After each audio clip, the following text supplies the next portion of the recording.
djevojka koja se žrtvuje za očevu čast. U tihom selu, smještenom između brežuljaka i rijeke, živjela je djevojka po imenu Ana, snažne volje, velikog srca i duboko odana svojoj obitelji.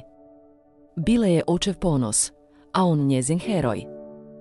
Ali život ne ostaje uvijek miran. Jednog dana, njezin otac, nekoć poštovani starješina sela, bio je lažno optužen za krađu novca iz hramovnog fonda. Sveta je odgovornost bila narušena i svi su se okrenuli protiv njega. Njegovo ime bilo je povučeno kroz blato. Oči, nekad pune ponosa, sad su izbjegavale svaki pogled. Ana to nije mogla podnijeti. Znala je da je nevin. Ali dokazi. Svi su bili protiv njega.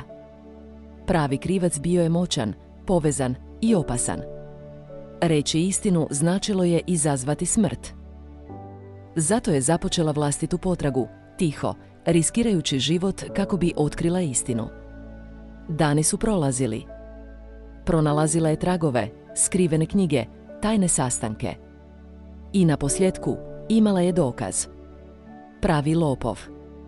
Moćni zemljoposjednik koji je vukao konce iz sjene.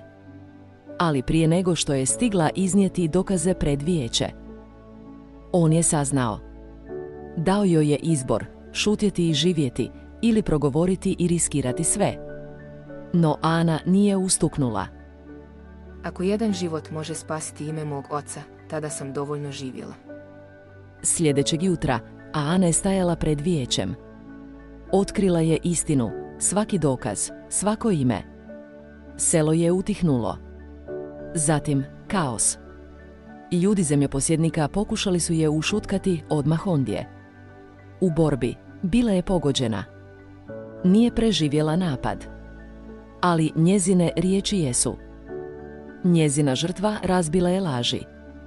Očeva čast bila je vraćena, ali njegovo srce slomljeno.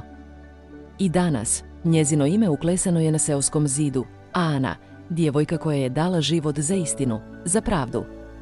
Za čast svoga oca. Neki junaci ne nose oklop.